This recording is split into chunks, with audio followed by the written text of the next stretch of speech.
to a brand new episode of the World Radio League Show. I'm Andy, N0APX, your host for this show this beautiful Monday. At least it's beautiful here in Missouri. Glad to see everyone. Got a ton of y'all in the comments here. This is awesome. So glad to see everybody here. We've got a very special guest today. So we'll be bringing him on here in just a couple minutes. Let me get that turned down so you can hear me a little better. So we have with us Marvin, W0MET, president of Winter Field Days. He'll be on here in just a second. But in the meantime, great to see everyone here. We've got tons of y'all watching. See some familiar faces, some new faces in the chat. So, yeah, let's get this thing kicked off. All right, let's just go ahead and bring in our guest, Marvin. Hey, Marvin, good to see you. How you doing, my friend? Good to see you too, Andy. Yeah, we got 72 watching. That's awesome.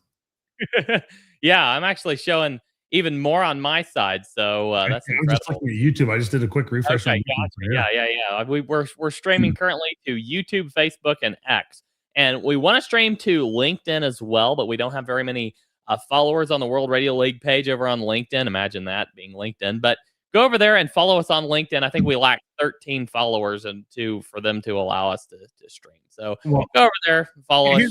Here's the problem with that. I didn't even know you're on LinkedIn. Exactly.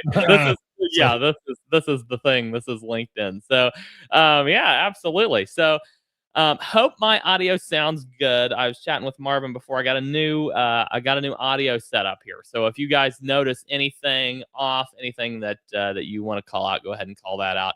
So we've got Rick Reddick here. Love how easy the app to use. Morning, everyone. That's awesome. I am so glad you're enjoying the app. That's absolutely wonderful. And you commented that at 8:11 a.m. So that's first comment for the day. That's for sure. Ken, hey Ken, how you doing? Got from Pakistan, welcome. Rashid, good to see you. Levi, K8KAZ, hello. We've got Caleb, the West Virginia Ham, KF8EYE, hello, Caleb. Glad you are here. Let's see here. We got Zippy down here. Hey Zippy, how you doing? Glad to see you in the chat. KF8CYL, hey Rosanna, glad you're here. Okay, there we go. WB9ZPY.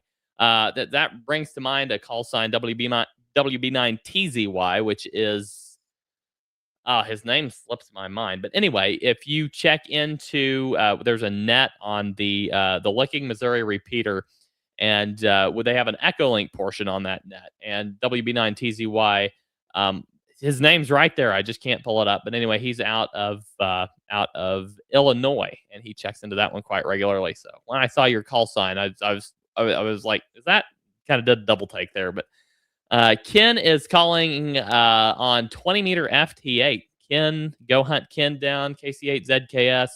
Ken, glad you tuned in. Willard, W4DGA. Hey, Willard, good to see you back here. Zach, AI4ZD. Happy New Year, my friend. Hope you and your family are doing well, and hope you and your daughter have been able to get some more POTA in. So glad to see you. Tony, KJ5IRF from San Antonio, Texas. Hey, Tony. And my neighbor over here, Charlie, K0LAF. Hey, Charlie, how you doing? Yes, Toby. M70HL. You were formerly UK Pro Driver UK, I think is what your YouTube handle was. Now M70HL. Congrats on the call sign. Toby, yes, we do have a special guest, and we'll see about the fun and games. I talked to Catalina. She may show up in the second hour of the show, but Marvin's with us for the first hour. So, stuck with me. What's that?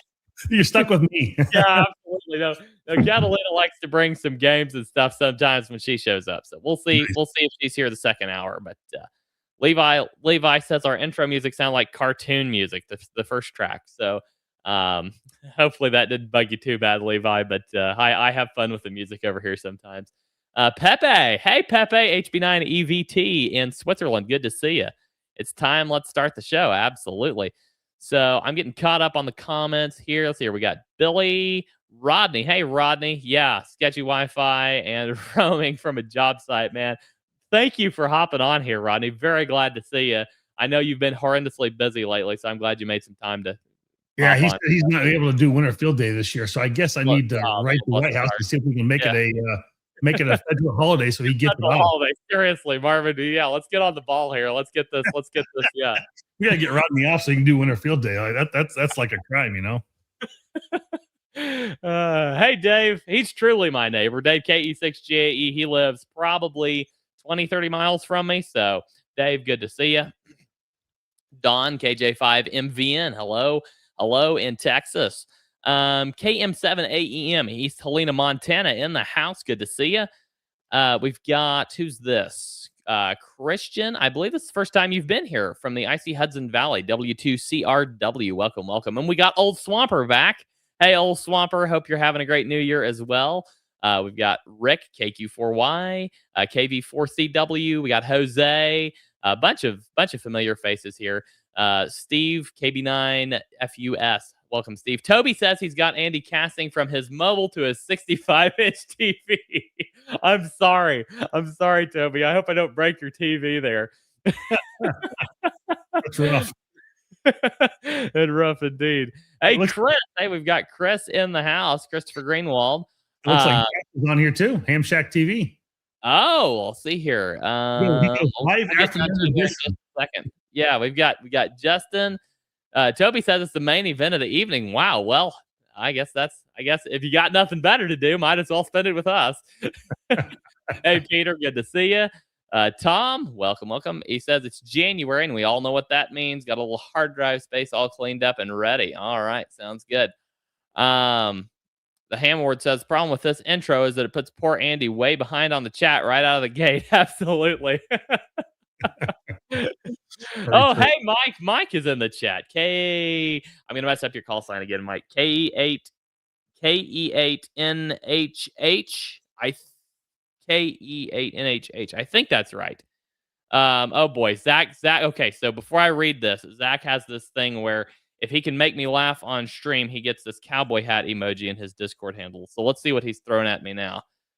It was 2 thumbs and got to the top of the leaderboard for the Ready Roundup. This guy was able to get in 3FJP to be the middleman. Oh, that's cool. The middleman between World Radio League and FL Digi, and it worked like a charm. That's awesome, Zach. We're glad that you were able to get that rolling. So, yeah, we see here for the Ready.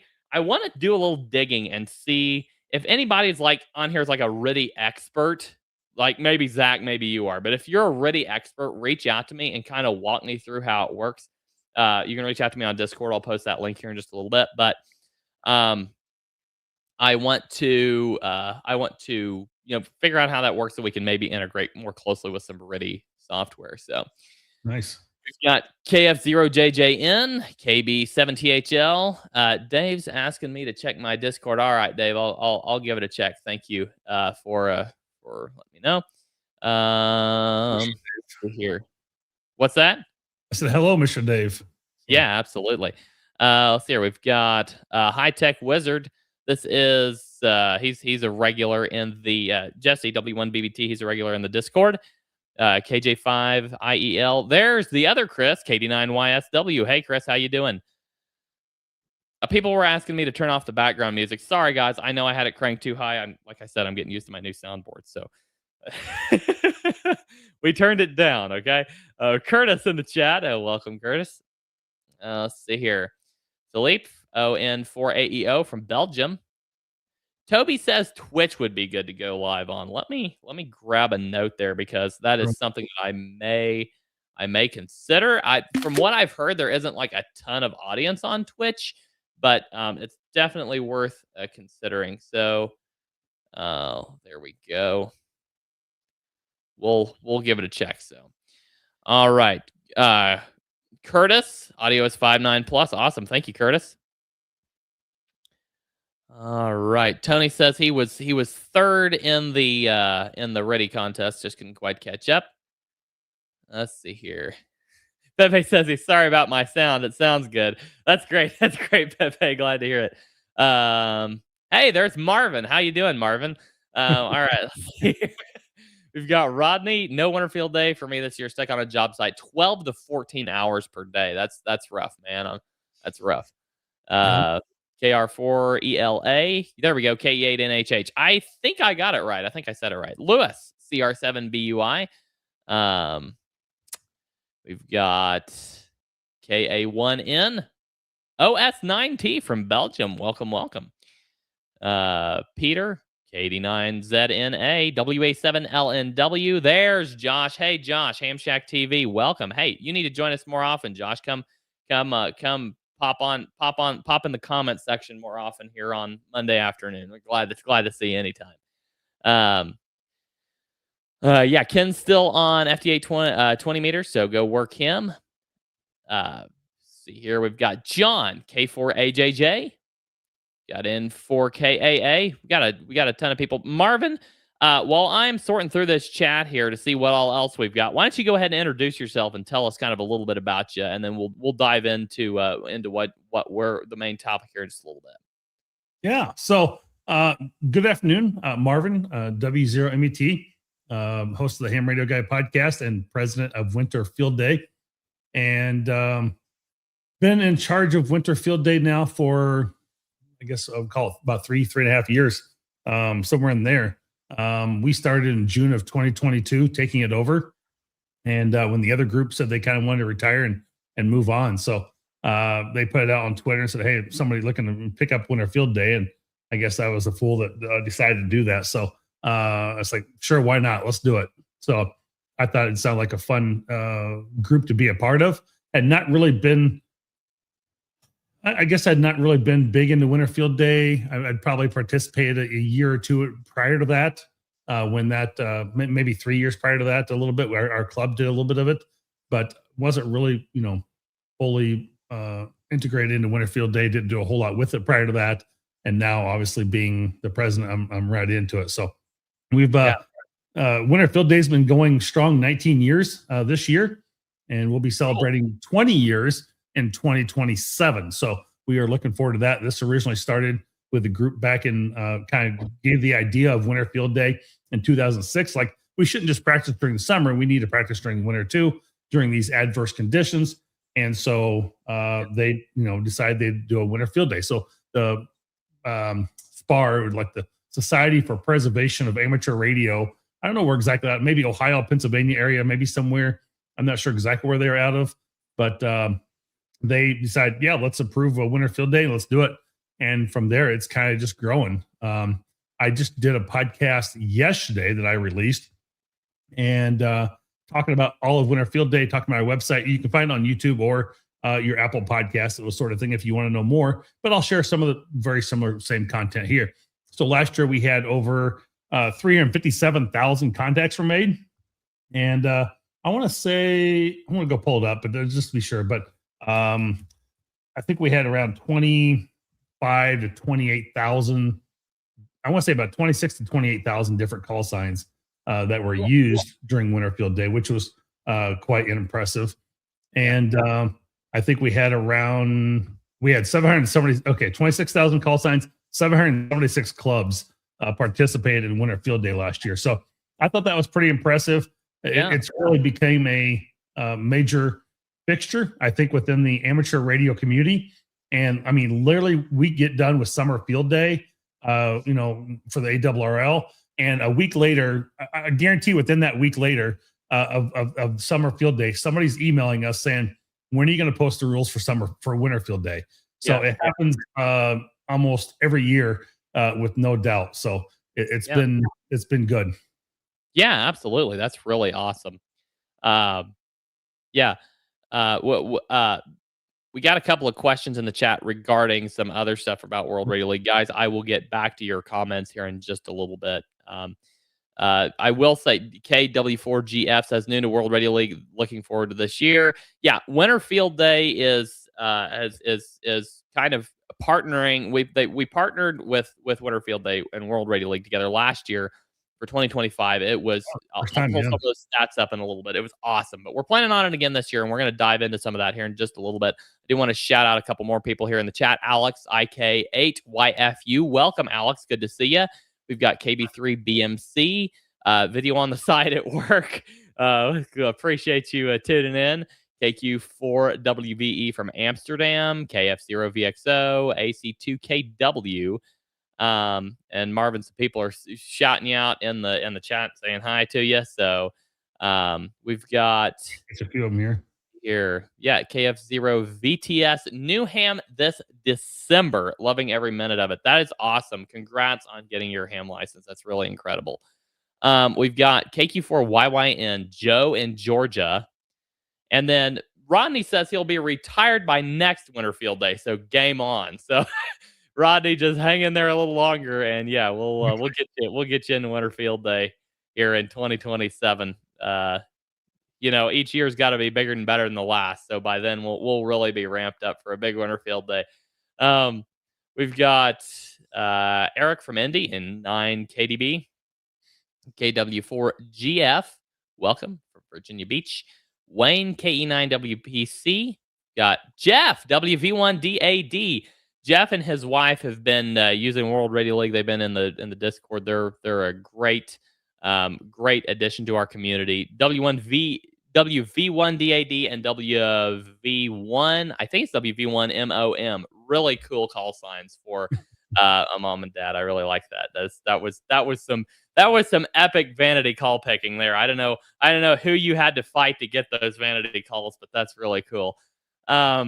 Timothy says, "Can World Radio League connect to Geocron?" Let's circle back to that. Yeah, let's circle back to that. We'll come back to that here maybe in the second half of the show. Hi from Finland, OH6SARI. Welcome. Stingray is asking, is the hamster still around? I'm not sure if you're talking about the mouse in my shack or the Swiss hamster Pepe in the chat. He was in there earlier. So yeah.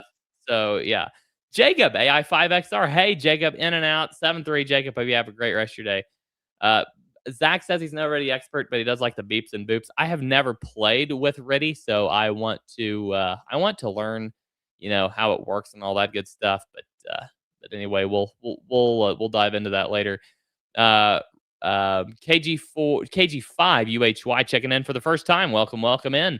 KD9 WNV.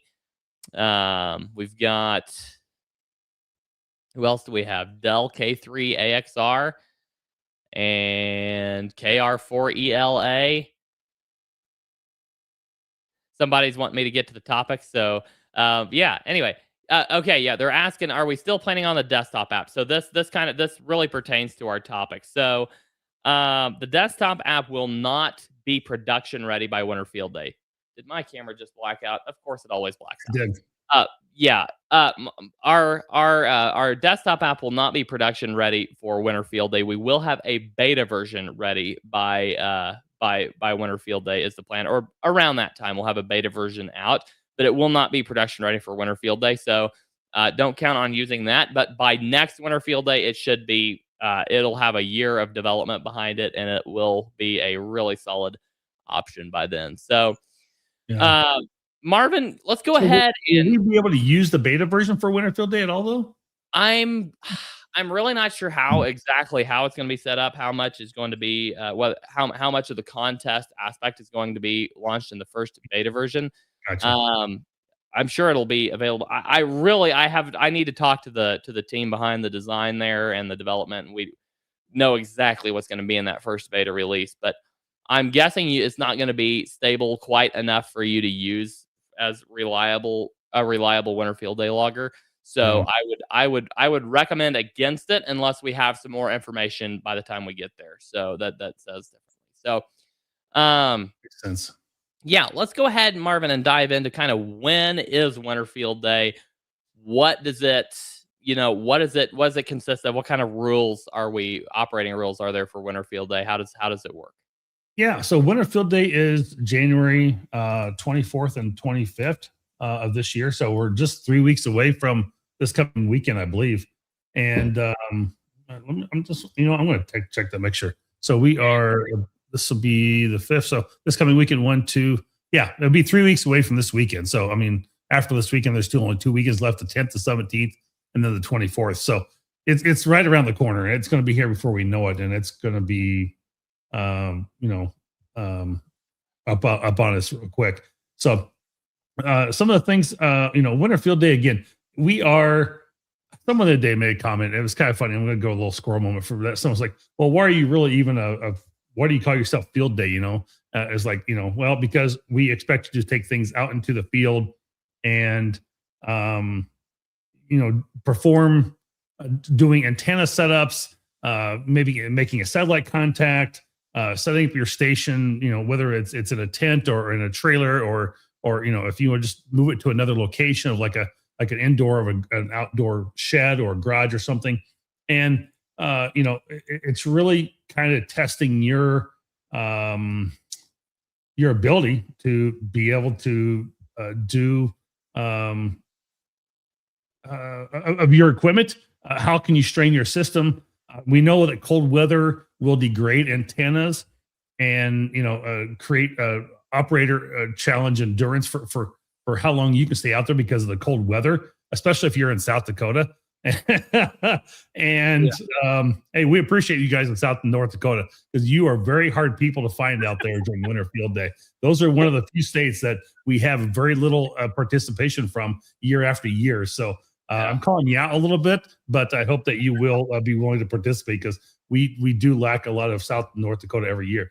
But we want to give people a chance to train under those kind of conditions of being in the field during the wintertime, because we know disasters happen more than just on a sunny 70-degree day.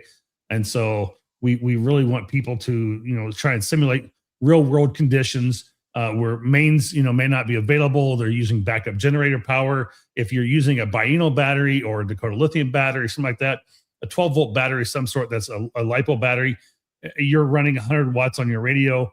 How long can your radio go? I mean, do you have a 20 amp hour battery? Or do you have a 100 amp hour battery? Or do you have a 200 amp hour battery? So obviously that will make a difference, but cold weather will degrade them quicker than normal. And so, it's also about personal growth and encouragement of your skills and learning how to do additional items. So like in this year's rules, we have, I'm going to pull it up real quick, just to list off some of the things that. Yeah, while you're pulling that up, Old Swamper says they have to use sunscreen in South Florida for Winter Field Day. So yes, yeah, those are rough days down there for those people in Texas and New Mexico, and it's rough. Folks, yeah, it's rough for them. So, some of the things that we have for different challenges we call them objective number multipliers, and so you have different points assessed. Actually, maybe I can share my screen and just show this. Maybe that would be easier. So let me pull that up. Come on, share screen, and I want a window. There we go. I think that's it. Let's make sure I'm sharing the right window. There we go. You want to share that? There you go. So these are our objective multipliers, and you can see we get different points for different things. And operating on about 100% on alternative power is 1 point. And let me be clarified. You do get 1 point just for participating in Winter Field Day. Our math was off last year. We never even thought about it. But if you made 12 QSOs and you didn't do any of the objective multipliers, that was basically a 0. Well, 12 times 0 is 0. So it was like, that doesn't work. So we had to give everybody at least 1 point for participating. So you do get a participation point at least. Yeah, participation trophy. Yeah, exactly. You're going to get a participation point here. So if you're operating from home, deploying multiple antennas, we do give you that operate from home. You get a multiplier of 3 because we are encouraging people to get out. Now, I understand there's a lot of people that will say, hey, you know what? I have to do it from home. Maybe I'm older, I'm elderly, I've got a broken leg right now, I've got a broken arm, I've got a cold.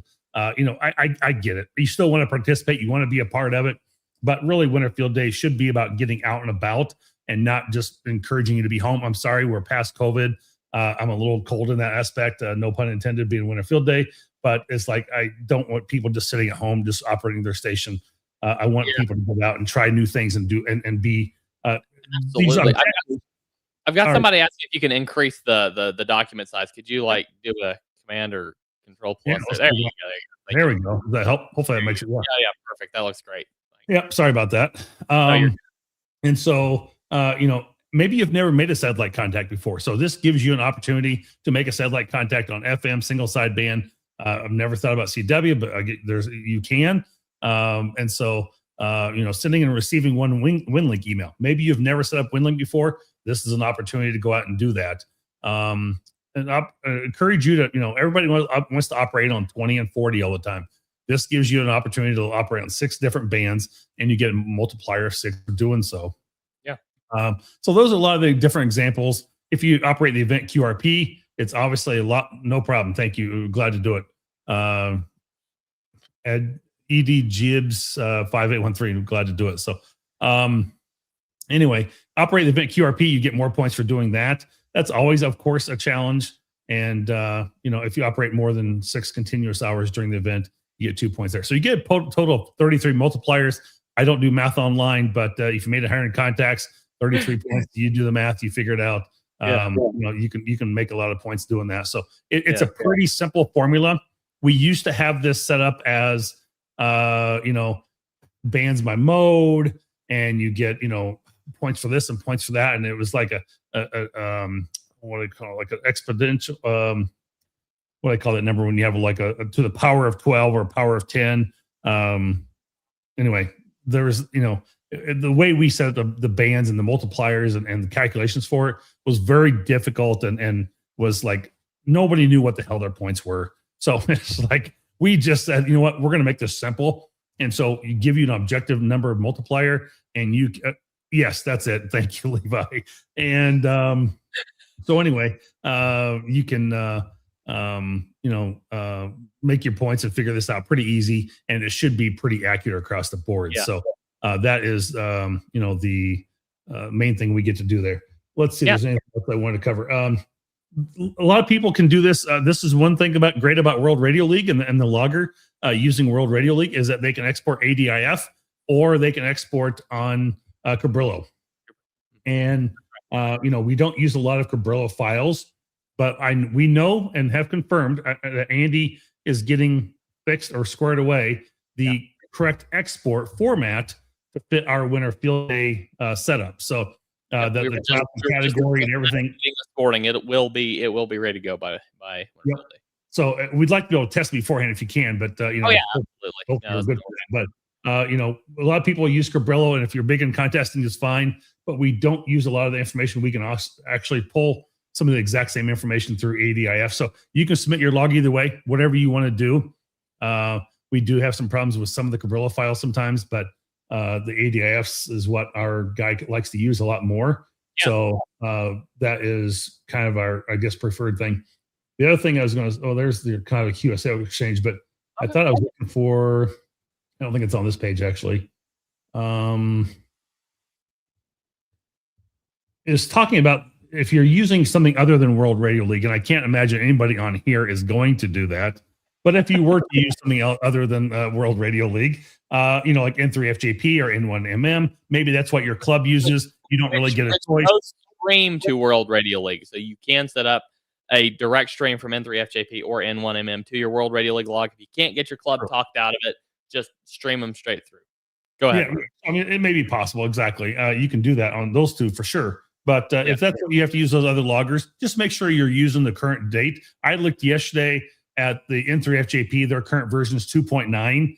And we want you guys to be able to use the latest version of 2.9 from N3FJP just because again, I know that the correct export format to make sure that your log comes across on our submission page properly is very important. So that is something I want you guys to make sure, because some people are still using version 2.1, 2.3.2, and it creates problems down the road. So, and we get like 15 different versions of N3FJP that were submitted. These are the joys of our weblog, because when you're using a web-based logger, it's just you always have the latest version, and you don't have to worry about these things. That's a great point, Andy. That you're absolutely correct. So, but if you're operating Winter Field Day, you have a choice of 4 class options. Again, home, an indoor station, an outdoor station, or mobile. And basically, if you can pick up and move, again, an RV can't, RV, car, van, sailboat, cargo trailer, mobile, ELC, bus, plane, etc. If you can move that darn thing, it's mobile. Okay. That's what we call mobile. Some people go, well, is this mobile? I was like, can you pick it up and go? I was like, okay. So RV and cargo trailers are considered still mobile. So it's kind of funny, but we use the same identifiers as like summer field day for the rack sections, and they've all been updated for like Mexico and the Canada and stuff. So those are all good. Exactly. So trying to think of anything else.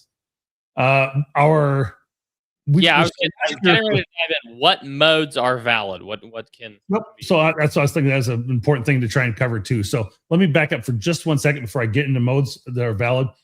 Is last year we started for the first time. We did a broadcast message, and we did it over Olivia. So a lot of people maybe not familiar with Olivia, didn't use Olivia a lot, and so it was a challenge for people maybe to figure out how to get that set up and working. And FL Digi is great for that. And so if you haven't played with FL Digi, there's another tool on your toolbox you can go play with and figure out. You got 3 weeks to cover it and learn it. And there is people out there using Olivia. You can pick it up every once in a while, no doubt. But the all modes except WSJTX, again, FT8 does not transmit a MCOM message of emergency communication. It just gives you a signal report and that's it. And so we don't allow FT8. And people get mad about that, but it's like, well, I'm sorry. There's 364 other days of the year you can use that.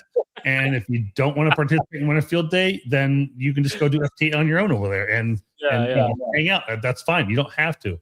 And so, it's like, that's the digital mode I use. Well, there's about 10 other digital modes you can use, and maybe it's time for you to go learn something else. So, again, I may be a little cold, but it's just like, I'm sorry.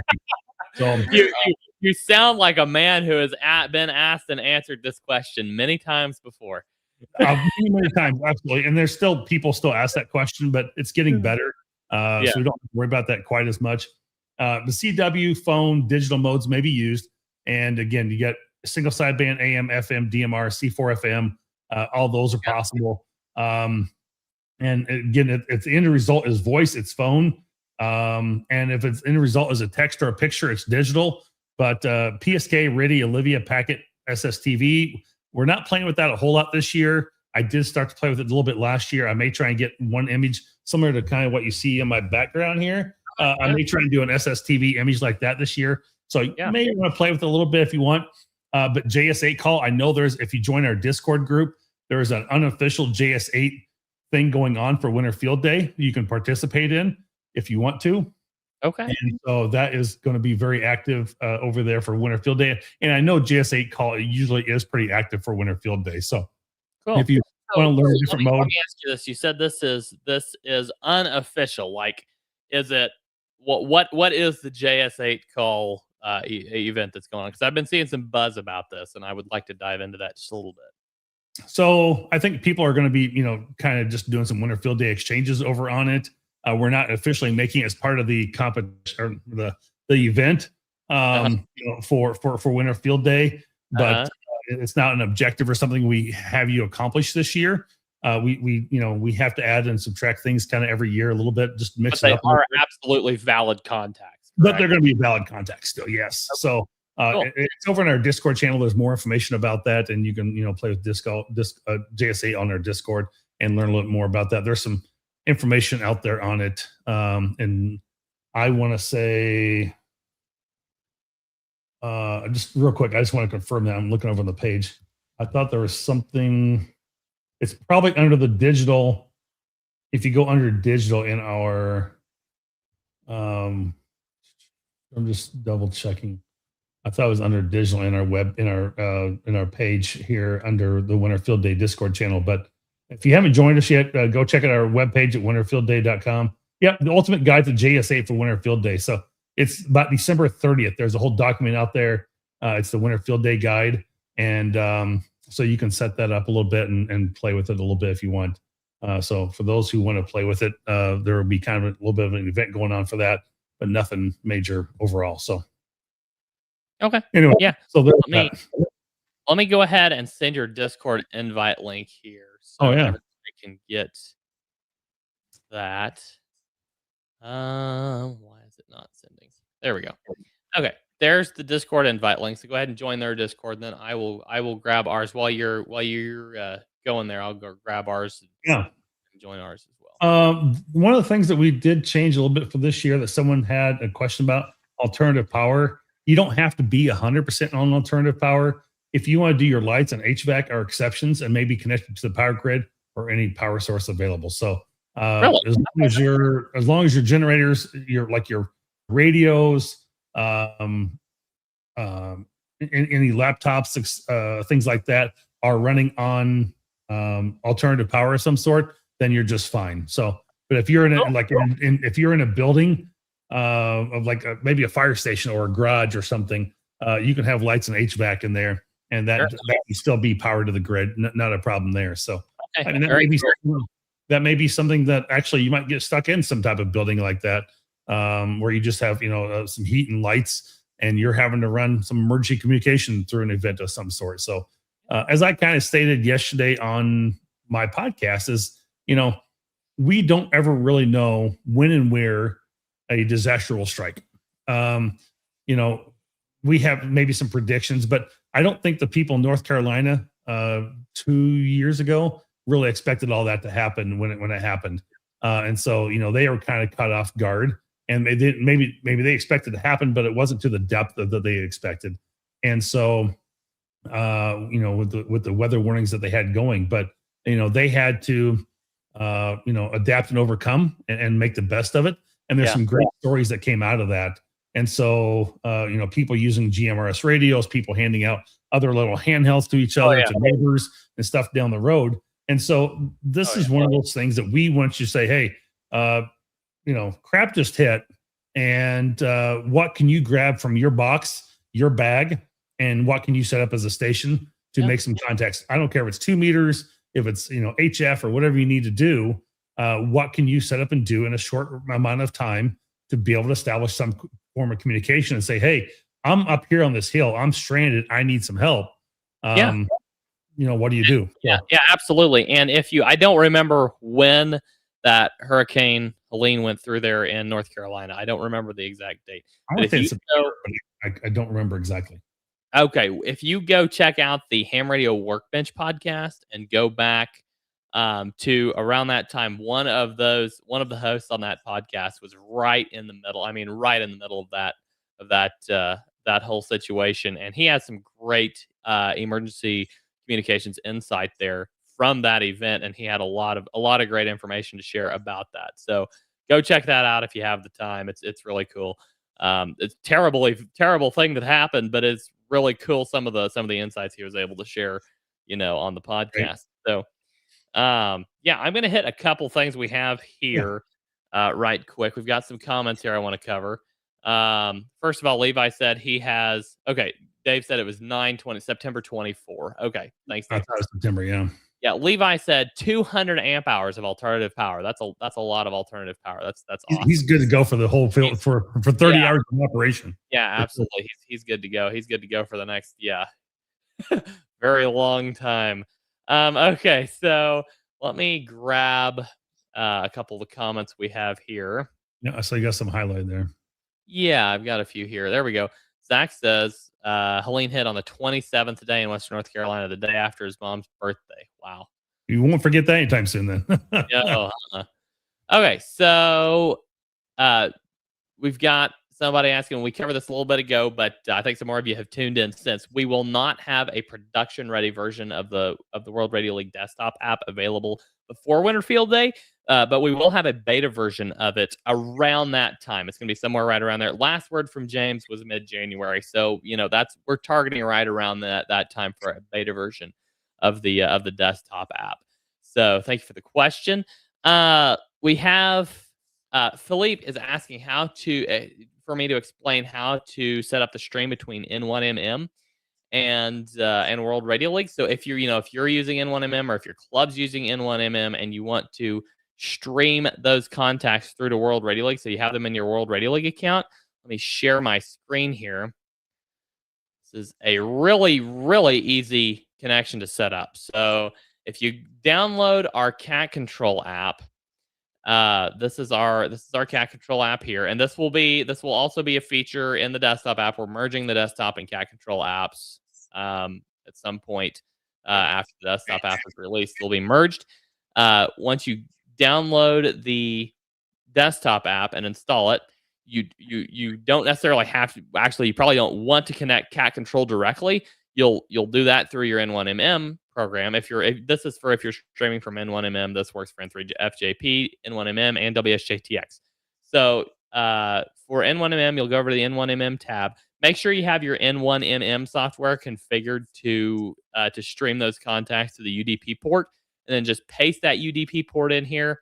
Go in here and select the logbook that you want to stream those contacts into, and just click Start Listening. Then you just leave this app running while you're using, whether you have World Radio League, web app pulled up or not. You leave this one running while you're logging in N1MM, and it will just stream those contacts straight through to your World Radio League logbook, whichever one you select here. So just click Start Listening.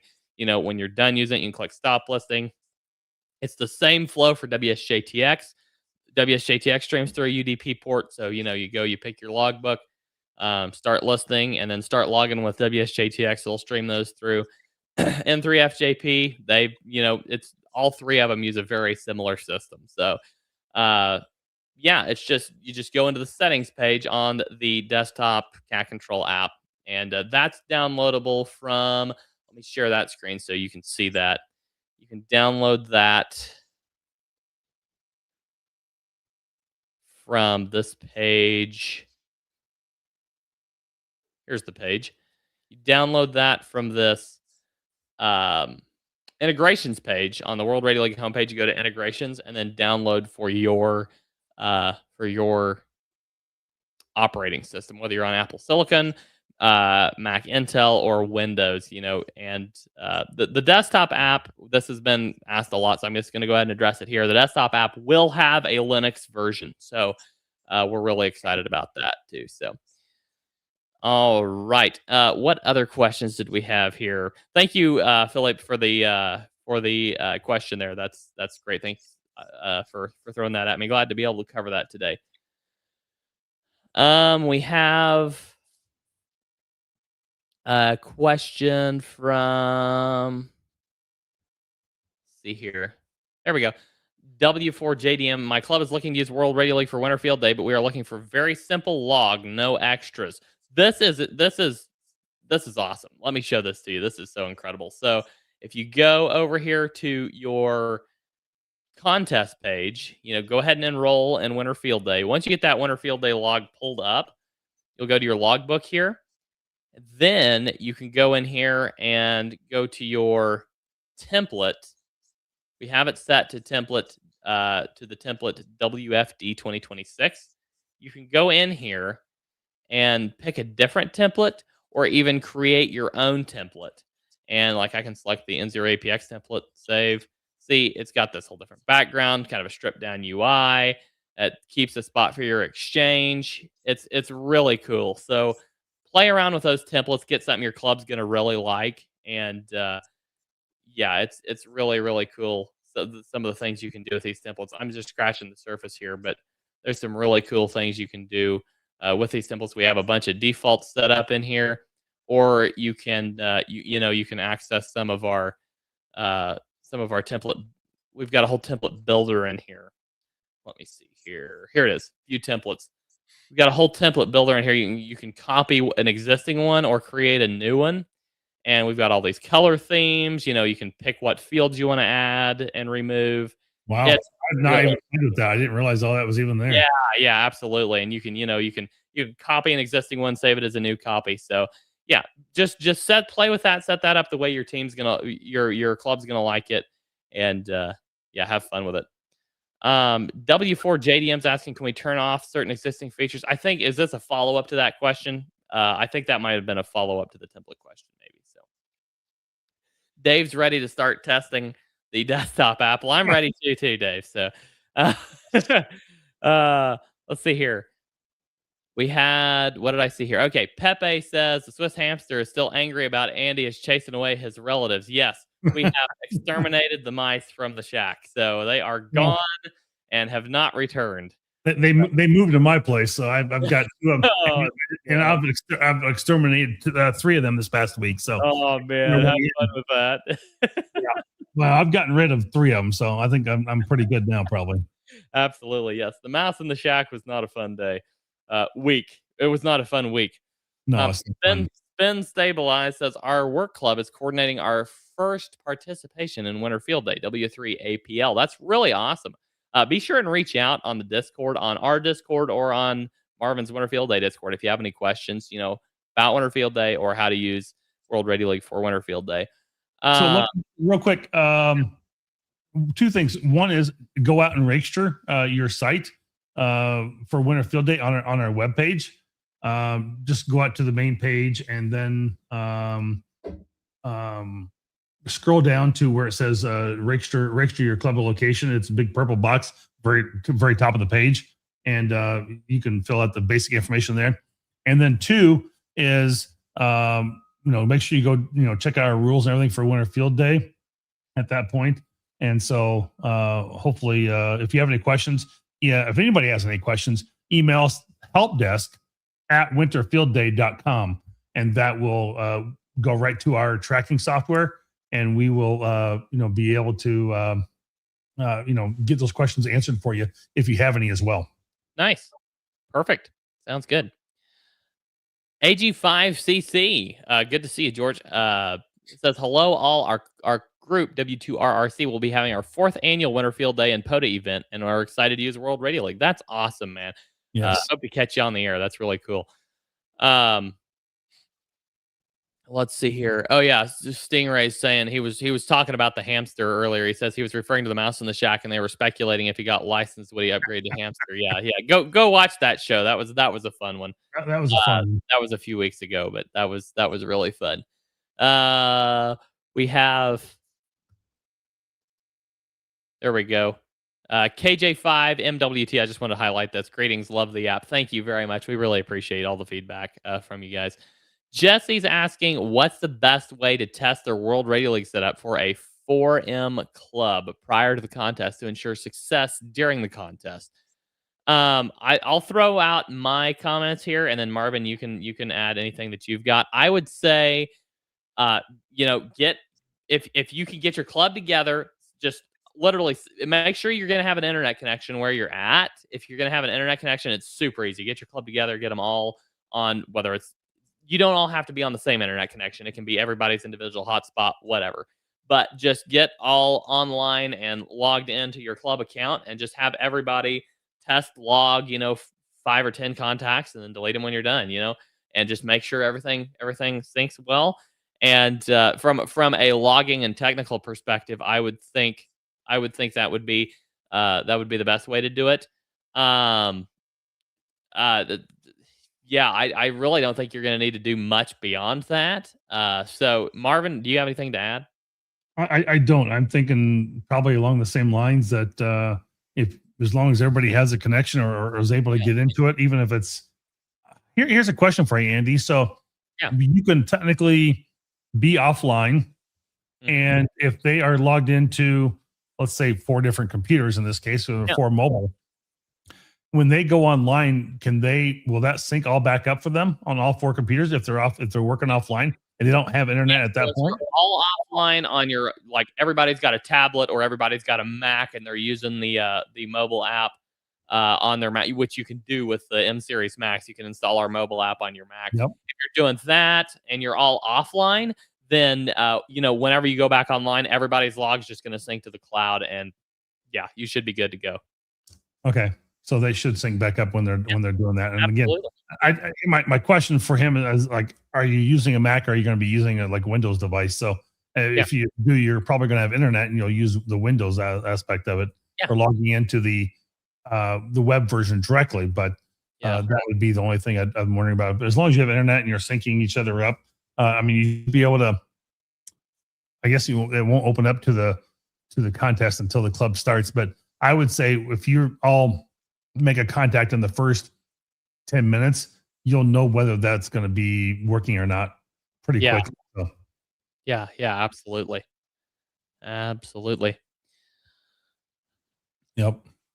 Yeah. So, all right, Marvin, what else do we need to know about Winter Field Day? So it's coming up in January.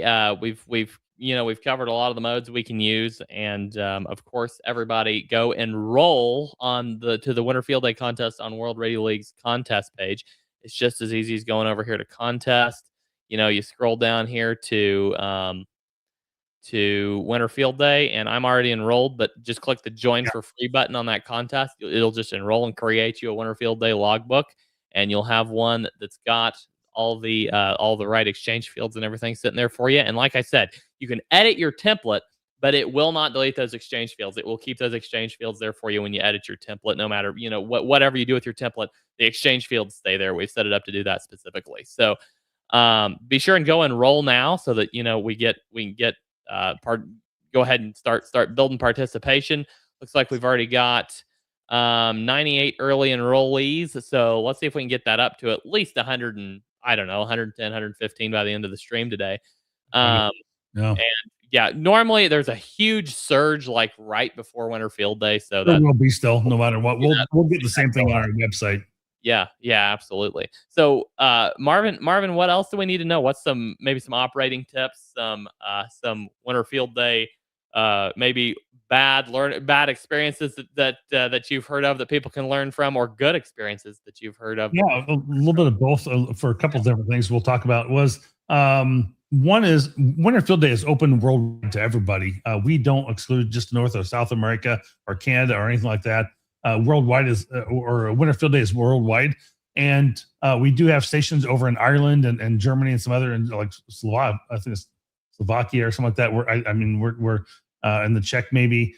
We have a lot of different countries over in the Europe area that are going to be participating this year. The Winter Field Day broadcast message is going to be coming from Ireland as well. We have a group over there set up to participate and do our broadcast message for the Europe side of things.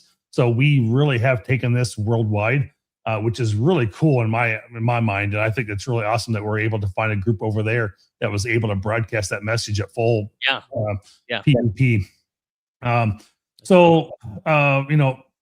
Winter Field Day also is a great time to be a starter for someone just wanting to get on the air. We do, some people will say it is it's a contest, but we like to think of it more of as an operating event with a contest element to it. And so we want people to get on the air and kind of break into it. But I don't think Winter Field Day is so crazy that you can't get on the air and really just try. And so that's one of my first encouragements is to make sure you just get out there and try and get on the air, even if you've not really done much for HF operation before. It's a good time to get on there because it can be done at your pace. No one's asking you for a lot of heavy information. Some of these contests can have just a heavy laden of information that you have to share and exchange. And we're literally asking, how many operating positions? If you're just a single person, you're one. You have the choice of 4 operation modes, or not modes, but categories, whether it's mobile, outdoor, indoor, or indoor, outdoor, home. That's the other one. And so you'd be like 4 more, like the guy was earlier. And then you have whatever section you're in. You're in Southwest Texas, you're in North Florida, you're in Wisconsin, you're in Missouri, whatever it might be. So it's pretty easy information to be able to exchange from there. You don't have to even do a 5.9 or anything like that. And then, when you're done, you literally can export your log in ADF or Cabrillo. A lot of people, I'm surprised. It just blows my mind how many people are not familiar with Cabrillo or know what Cabrillo is. But I guess if they don't participate in a lot of contests, they may not know, and I can understand that. But the nice thing is World Radio League does both for us. And you can submit that over on the Winter Field Day page. There will be a link at the top of the page when you're done with Winter Field Day, and you can take the export right from your downloads that you did it with World Radio League, and you can upload that right to our site. And it is really pretty simple. And again, once you submit your log to us, you should be able to download a certificate that'll be available after the event. And you just got to fill out some basic information, and we're good there. So all entries have to be done by March 1st. There's another tip for you. Late entries are not accepted. I think we did continue them last year a little bit. We did extend it a little bit longer, but when we cut that off, we cut it off. So it will be. But we do try and make it March 1st. You basically get a little over a month to be able to do it. And if you haven't done it by that point, you're probably not going to. So we don't want to hold up getting the results out to everybody, just because we got a few people that are, procrastinators out there that choose not to upload their log for some reason. So let me hit a couple of, you're good. You're good. Yeah. Let me hit a couple of these comments here. Oh, yeah. And just to wrap up our conversation here, and then we won't hold you up any longer, but we've got some see here. Let me find it. I lost the comment. It's right up here. Anyway, Jesse was saying that they are going to be, there we go, that their plan was going to be mobile on iPad and Android with cellular connectivity. So that should all sync just fine. No problem. No problem at all. Exactly. Yeah, absolutely. Andy Cowley in the house. Hey, Andy. Andy's a legend. He's in a lot of live stream comments. So glad to see Andy. So Spin Stable, I said they're going to register their site as soon as they can confirm a location for the event. And then JR says, where do we download the Winter Field Day? It's not a download. You go to the web page, and let me share my screen again. You go to the web page, go down to the contest section, and click. Go down here and click enroll or join for free on that contest, and that will get you enrolled. And then it will pop up in your mobile app and on your web app both. So just really easy to get there. KF8CYL says they'll be in no internet Wi-Fi area, so you don't have to paper log. You can use the mobile app and log completely offline. But if your preference is to paper log and then enter into World Radio League later, you can do that. But the mobile app's awesome for this kind of stuff. So I would say to him is that if you can possibly use anything from a tablet, a laptop, or something to do a physical logging software of some sort, I would highly recommend that. One is you'll eliminate a lot of the errors that you have when you start to type that information in via paper.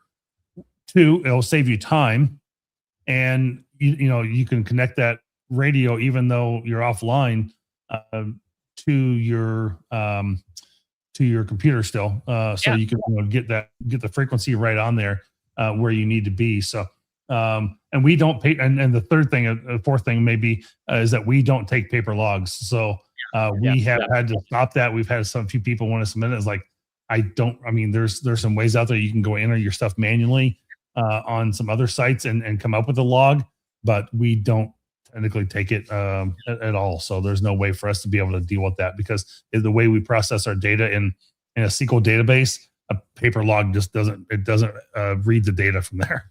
So you can't upload the file as a paper log or anything. It's not going to work. Absolutely. We've got Ed says Cabrillo logs are what he uses to check his contest logs, make sure he gets the call signs correct. Andy Kelly says it is not a contest. Operating. JR is asking if he can work from the beach. You can indeed work from the beach. So right. Yeah, I suppose you could. If that's your jam, you do you. Marvin, absolutely great to have you. Thank you so much. We're over time for our first hour, but great to have you on here. And maybe we can get you to come back after Winter Field Day, do a recap video. I think that would be, recap live stream. I think that would be awesome. So we really appreciate you coming on. Everybody stick around. There's a lot of general World Radio League questions in the comments. We will be hitting those here in just a little bit. So don't go anywhere. We'll be right back after this. Marvin, thank you very much, and we'll catch you later. 7-3. Appreciate it. Thanks, guys. Have a good night or good afternoon. You as well. Absolutely. All right, guys, stick around. We will be right back after this.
There we go. Sorry about that. My audio was dead. Welcome back to episode 30 of the World Radio League show. I'm messaging Catalina to see if she can come on and share some exciting information we've got. If not, I'll share it for you. But we've got some really exciting stuff here. Glad that looks like a bunch of y'all stuck around. Don't go anywhere. We've got tons left to cover. So great to see everybody. All right, let's get into it. So, first of all, she's messaging me right now. Let's see what she says. She will be with me in just a moment, but we'll see if she's able to pop in. There we go. She's got 5 minutes. Catalina, if you're watching, go ahead and hop in. All right, so she'll be here in just a moment. She's got 5 minutes, but we can cover this in 5 minutes. So this is fantastic, guys. We've got a really cool thing to share with y'all today. And Catalina is fixing to pop in here, and we'll get that shared out to you. While we're waiting on her, we've got a lot of World Radio League updates this week, so I'll be sharing those here momentarily. Let's hit a few of the comments we had. Caleb's asking, how soon will we be able to integrate Logbook of the World with World Radio League? Right now, you can already import your Logbook of the World logs from LOTW into World Radio League, but I think the export to LOTW is actually in dev right now. So if you're a beta member, you should be able to test that functionality now. So great question, Caleb. Thank you very much. And there is Catalina. Hey, Catalina, welcome into the show. Glad to see you. Hello. How are you, everybody? We are doing fantastic. At least I am. I'm not going to speak for everybody in the chat, but I'm doing great. Yes, listen to Charlie. Hit the like button. Levi says 5 minutes of Catalina is better than none. So, Peter says, "Yay, cat control." There we go. All right, Catalina, you've got something exciting to share with us. I do, and cover this.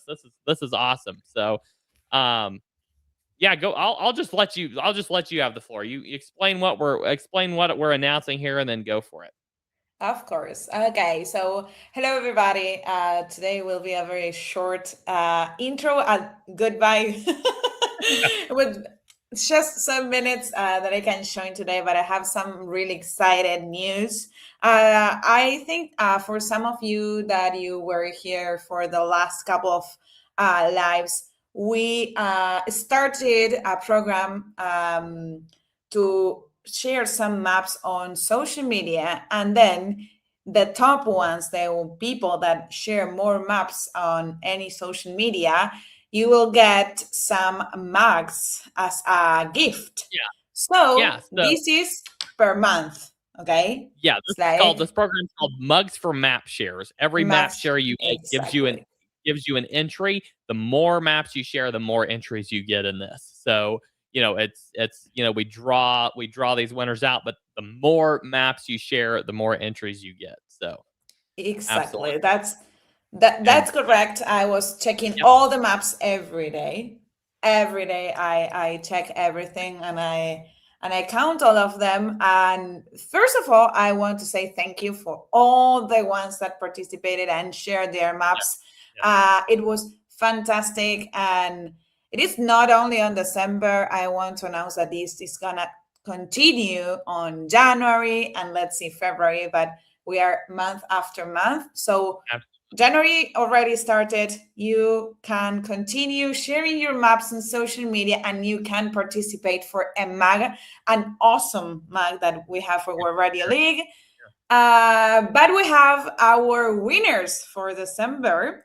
Absolutely. There are 5 winners because there are 5 mugs per month. So I will announce the 5 winners for the December. Before you announce those, let's just show everybody what this mug looks like. The mug. I was going to ask you that. Yeah. If you I'm can pulling share it the up mug. right now. Here, that's the Ham Radio Prep mug. We're looking at the World Radio League mug. Here we go. Here we go. So if you win a mug, well, there we go. Okay. If you win a mug, this is what you've won. This mug right here, Morse code on one side, World Radio League logo on the other. Fantastic little mug. I've got one in my cabinet, and I really like it. So, all right, Catalina. Who won? Okay. So we have the 5 winners. I hope that they are here, but if not, of course, we are going to announce this in our social media accounts and in our emails. The first one is Bruce Britt. Bruce Britt. And the call sign is KB4SWP. I believe he was in the chat earlier. Bruce, if you're here, congrats on the mug. Oh, that's nice. Congratulations. He shared great maps. So thank you so much. Number 2, this is a great POTA activator. Adam Lineman. KD9ZAV. I know that Adam is sometimes here. I don't know if he's here today, but congratulations, Adam. He's another winner. Then we have Bill Ford, K5WVF, and another winner for the mug. We have Brian Thorne, W7YVY. I think that's the pronunciation of his last name. I'm sorry if I'm... Brian Thorne, yeah. Brian Thorne, W7YVY. Yep. Yep. And then the last one is Chef Fuller, KE2ALI. That's the call sign. KE2ELI, Jeff Fuller. Absolutely. Jeff Fuller, another one that shares a lot of maps. So thank you so much. Yeah, you have come up with so many of our team meetings. We love seeing your map shares. Exactly. That's right. They are very great users and great collaborators for our Radio League. So they deserve it. But this, as I said before, this didn't stop. It continues in January. So you can participate. My name wrong. Yeah, Terry says we got his name and call sign wrong.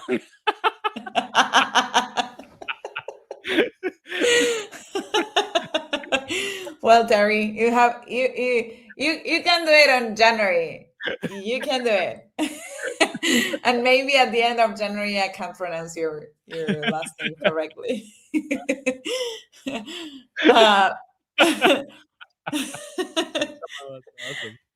But yeah, these are the winners. We are going to announce them, and of course I'm gonna contact you with an email letting you know whenever this mug is sent to your address for the winners. So we are really excited that everyone participated on this program, and we hope that we have more map shares on January. Yes. Thank you all very, very much. We really appreciate all those map shares. Really awesome.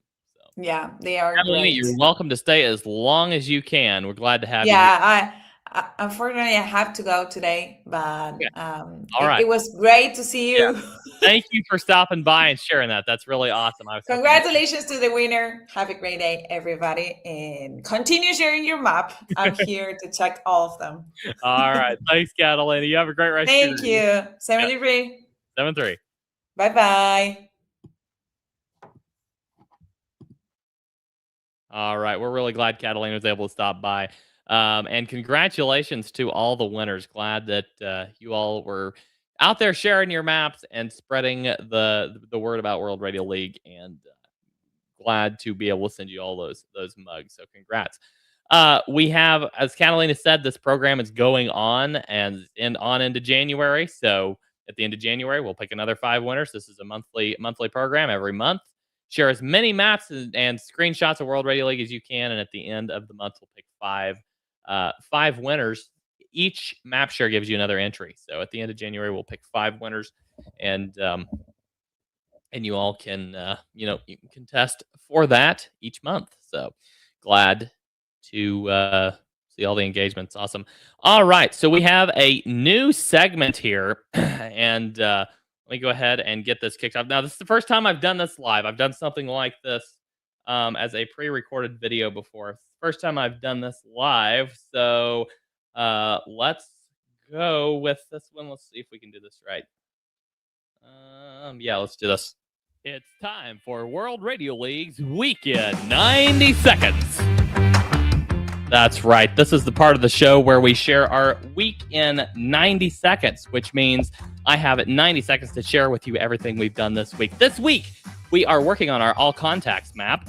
This map is will have filters similar to those filters on the QSO manager. So you can filter all of your contacts on a single map down by whatever filters you want to add. We've got comma-separated logging. I was an idiot last show, and I said we had a bug when we didn't, and we will dive into that here in just a little bit. But we did release a fix. There were some issues with Photo Logbooks, and we've got that fix out the door. Comma-separated logging is working beautifully. The mode lock icon is currently on dev and will be released to production soon. So if you're a beta tester, go test that out. Confirmation imports is in progress. That is also on dev, as I believe. So go test that out as well. Distance calculation issues. We had some issues where distances were not being calculated for contacts streamed in from WSJTX. So that has been resolved. Thank you to all who reported that.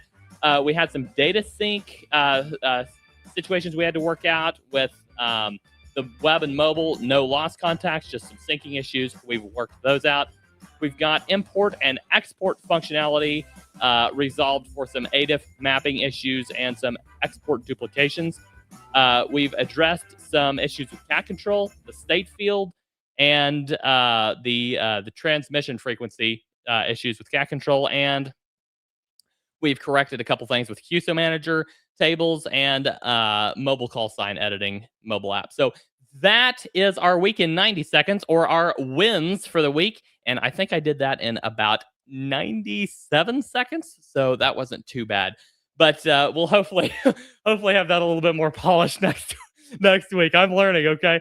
So all right. So let's dive into a couple of these things and kind of get a little deeper into some of these fixes. So or some of these features and fixes. So comma separated logging. So this was an issue. We had a lot of people report a couple of things where they comma separated logging wasn't working for them. So we dug into it. We found that logbook, specifically Parks on the Air logbooks, POTA logbooks, had an issue where we handle the call signs a little bit differently. We validate them a little bit differently. And they were getting flagged with the comma in there. So comma separation wasn't working. That is resolved now. So you are now able to use comma separated logging across all of your logbooks. The mode lock icon, this is a feature where you can lock your mode so it doesn't follow your frequency when you're changing frequencies. Everything stays the same. So that is, like I said, it's on dev. That should be released to production very soon. That one's pretty much ready. Distance calculation. We had this issue where, if you pull up WSJTX and you're logging contacts, for some reason, there were some contacts, distances were not being calculated and added correctly. Well, we fixed that, and I believe we ran a retroactive fix, which fixed some of the affected contacts there. So I think I had a couple of people reach out and say they didn't see the distance on the contact, and then when they went back and checked it later, it was there. So that's all corrected. And yeah, we've got we had some ADF import mapping issues. We got those all resolved, and we've had a couple of reports of no lost logs, but some things where the full log from a mobile app wasn't syncing entirely to the cloud. It was just staying on the mobile app, and I think we've got a fix released for most of those issues as well. The all contacts map is coming along. Let me just go ahead and share that with you because this is really, really cool. This all contacts map is going to be awesome. So let me see if I can pull that up.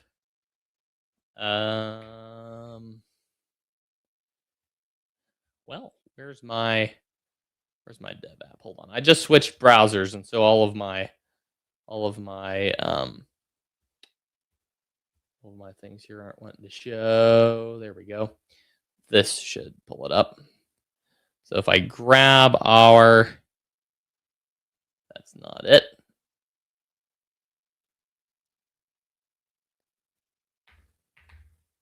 I should. Oh, I know where to find it. Of course, it's in the beta. It's in the beta channel on our Discord. So if you haven't joined our Discord yet, go join our Discord. So go to the beta testers channel, and I've got the link in there for our dev app. So our beta app. So go in there, join that, test like crazy, and yeah, we've got tons of features that we put in there for testing before we do anything. So let me go ahead and share my screen here. Sharing another tab. Share this tab instead. There we go. So if you go,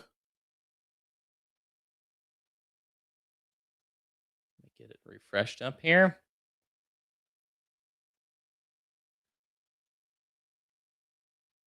And of course, it's not going to want me to pull it up while I'm live on stream. But that one is in testing currently. I'm going to have to check with, I don't know why it's not letting me pull it up, but maybe I think he was working on some enhancements there, so he may have pulled that down while he worked on some enhancements there. So it will be back available for testing very soon. We demoed it last week, so if you want to go check that out, you can go look at that real quick. And it was last week's stream, so it's really cool. This map is going to be really awesome. So be sure and go check that out.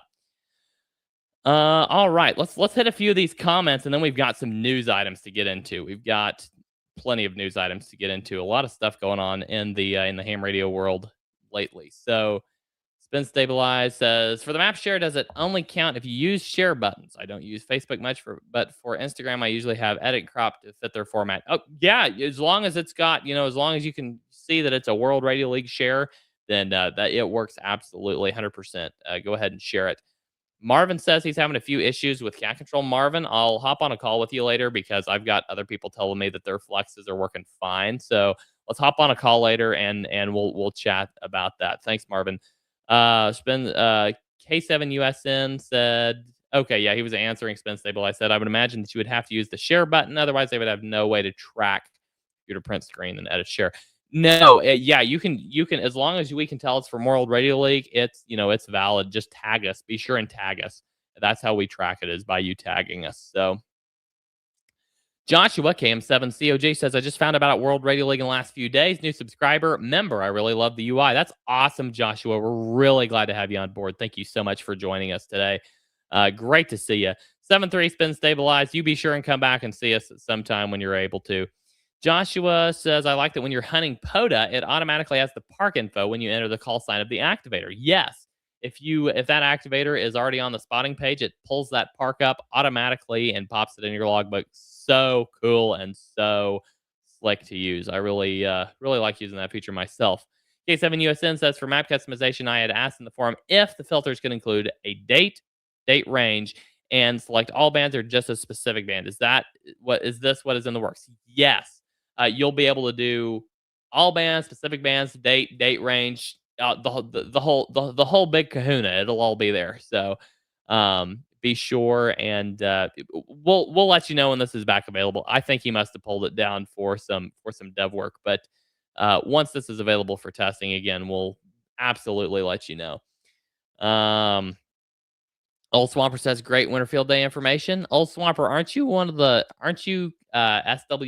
Aren't you KB4 SWP? If you're KB4 SWP, then Catalina will be reaching out to you soon because you won one of our mugs for the Mugs from App Shares program.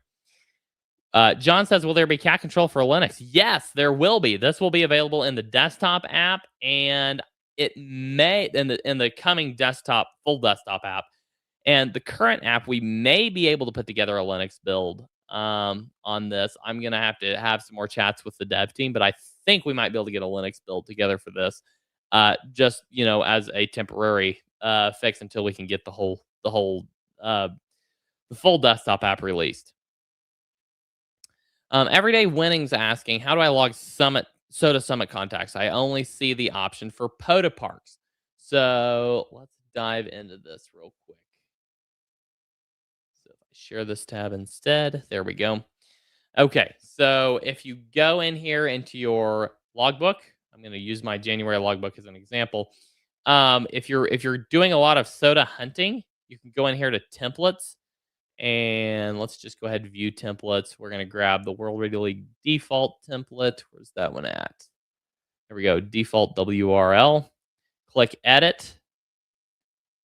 Then if you go down here, I believe we have the option, and I'm checking this live. So let's see here. I believe we have the option. There we go. Their Summit. You can turn on the Their Summit option.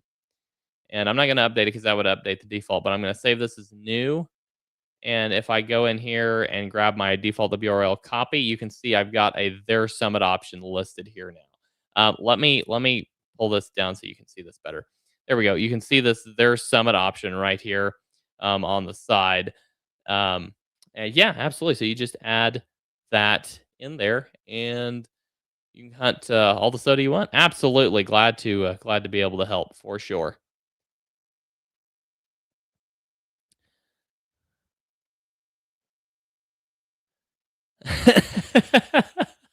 Soda's like the stepchild of POTA. Yeah. I suppose so. Hey, N0XRG. Yes, you are late to the party. You missed the whole first half of the show when we were talking to Marvin about Winter Field Day, but we're glad you're here now, my friend. Glad to see you. All right. So we had a couple more questions earlier. Billy asked, how did we pick the life member price update or the how did we pick the life member price for the World Radio League app? There we go.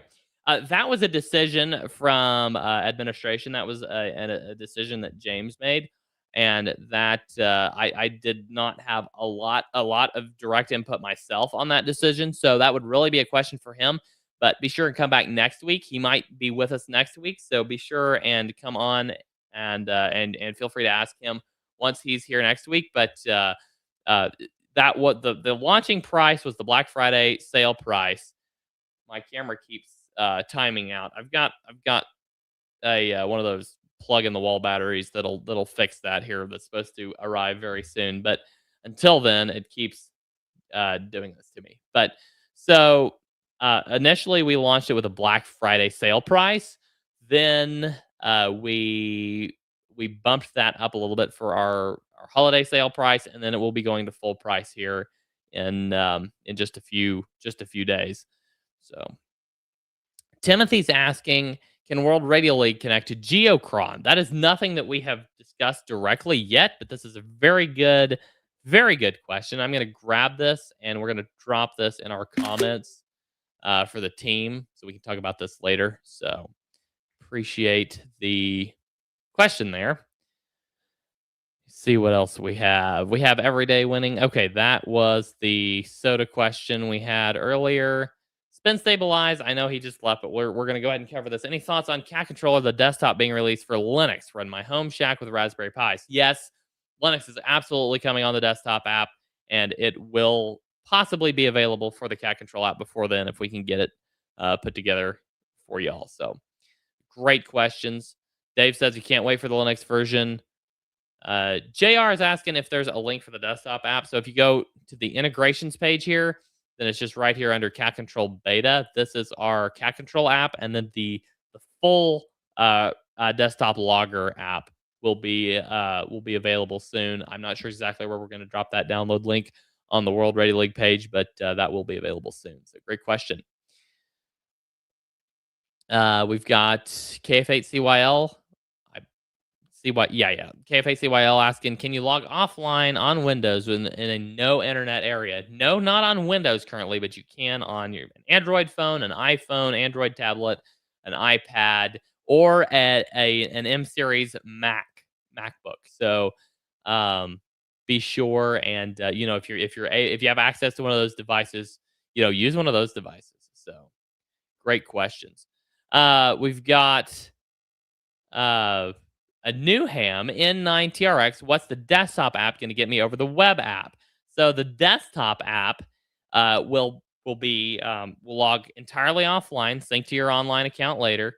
It will have some great desktop features that are, it'll be more directly integrated with cat control. It's gonna have some really cool stuff. So just stay tuned. We'll have a lot more information for you once we get closer to the release. But great question there. Thank you for dropping that in here. Julie and Von Faust, Poe to Power in the chat. Welcome, welcome. Glad to see you here. Thank you for jumping in here. We've got here. N0 XRG is asking what the airspeed velocity of an unladen swallow is. I absolutely have no idea, but thank you for the question. Oh man. Okay, let's hit a few of our news points for the day. So this is something that we've just recently started. We're starting today, and we want to cover some important news stories. First of all, I wanted to mention that the Naval Undersea Warfare Center division in Keyport is strengthening their emergency communications using ham radio technology. Now, this isn't, from what I understand, it's not entirely encompassing ham radio necessarily, but they are using ham radio technology, and it's very adjacent. And it's a little fuzzy on how involved ham radio operators are going to be. So they've launched this resilient communications program in February of 24. They're addressing the risk of total communications loss. They're building a radio infrastructure and training a network. There we go. This is I'm trying to get as much info as I can, but I think that it says they're training a network of licensed radio operators. Now, I understand this to be ham radio operators, so this will likely be a direct integration with several ham radio operators, which is really cool. A really cool initiative. It's focused on preparedness. It's very much a preparedness oriented situation. So, they list their entry paths as FRS, GMRS, and amateur radio, technician licensees or, greater. So this is a very much of a radio network. They're trying to build out a robust radio network. So this is kind of a really cool program.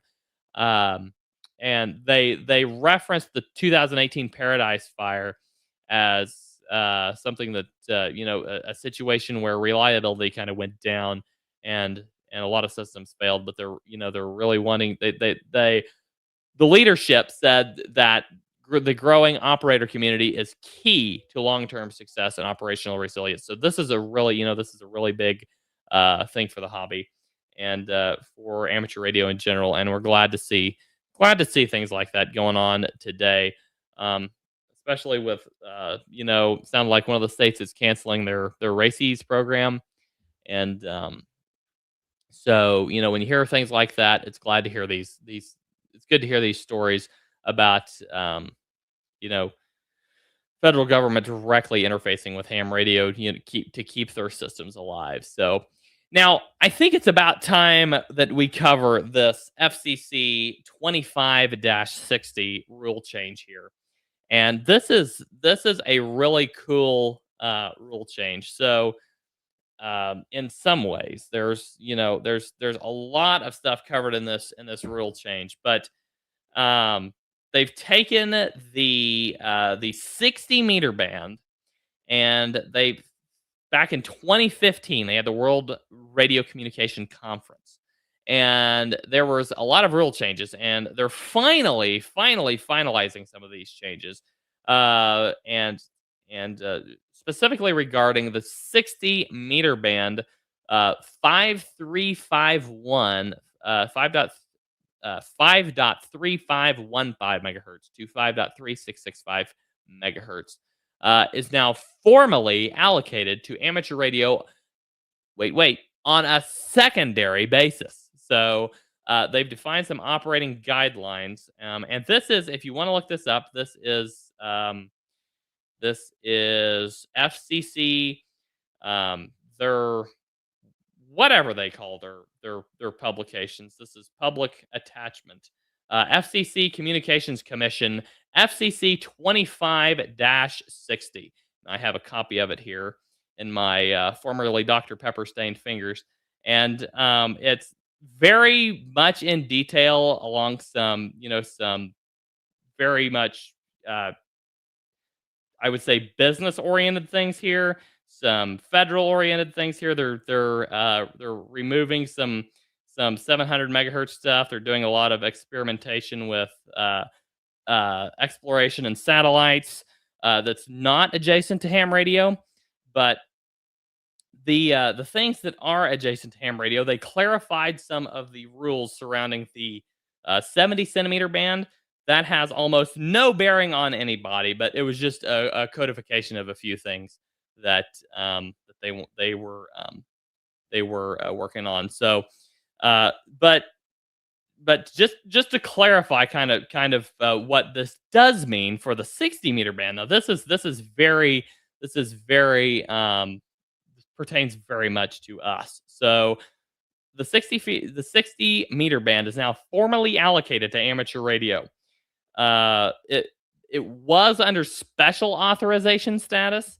As I understand it, now it's a permanent allocation. So we're keeping our channelized channelized frequencies that sit as I'm understanding this, those sit outside the new allocation, but they will remain available on the secondary basis. Now we have a permanent allocation as secondary status of this 5351.5 to 5366.5 kilohertz. So they've given us some power guidelines. They say that hams must not cause interference to primary federal users. We must accept interference from those users, and this does match the ITU allocation. They say that the power limit, maximum power, will be 15 watts, I believe, EIRP. I think that's right. Let me clarify that here. See here. It's under, if you're looking at the 25-60, if you pull that up, this is under the 3B. So it's on page 32 of their document here. So on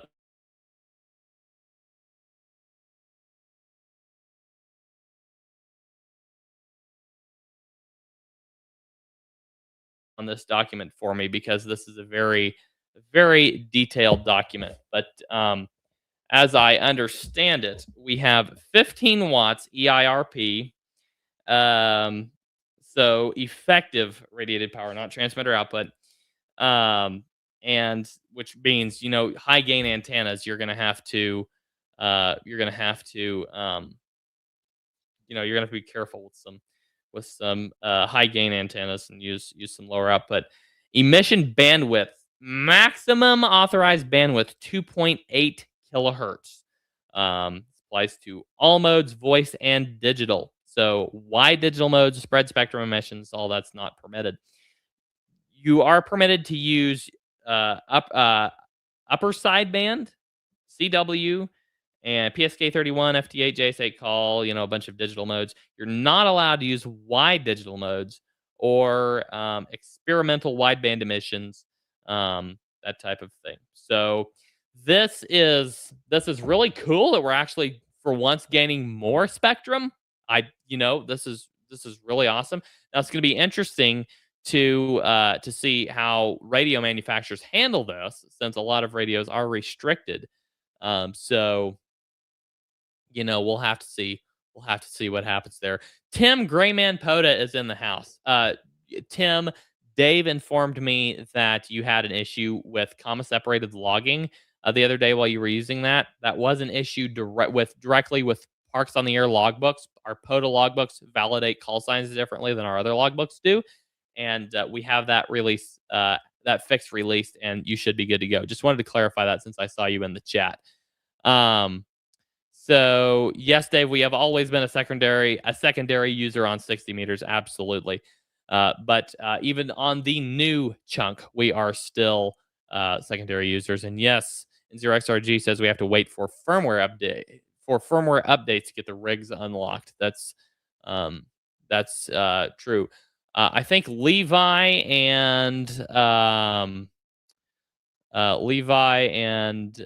is it Jim? I can't remember who. Levi and somebody are in the chat still arguing about the airspeed velocity of a swallow. So, uh, so yeah, they have a lot of radios that you're going to have right now are going to have this chunk of frequency spectrum blocked off. So we're going to have to wait and possibly for some updates there. So. Great. Tim says I don't often radiate in the 60-meter band, but when I do, I use a dummy load. Okay. So if you have a 100-watt rig, what's the safe output? 50 watts. So EIRP. That stands for. I don't have the exact acronym pulled up. Let me tell you what EIRP stands for. EIRP. Effective isotropic radiated power. So this means basically that the EIRP of a transmitter sending 10 dBm with an antenna, 6 dBi gain, and a cable with 2 dB loss, you're getting 14 dBm EIRP. So you're going to have to dial that. We're limited to 15 EIRP on this 15 watts EIRP on this new band. So you're gonna have to dial it way back there if you have any issues or any if you have a high power transmitter. So yes, absolutely, Tim. Glad to help. Absolutely, Dave. Joshua says Tim is the reason he knows what World Radio League is. Thanks, Tim and Joshua both. Dave, the fix is available everywhere, so it should be working on everything. If you have any issues, please reach out and let me know. Rob says 9 watts, so 9 watts EIRP. I think there was a little bit of let me check this document here one more time and see if there was a little bit of a split. I think there was a split between the existing channels possibly and the new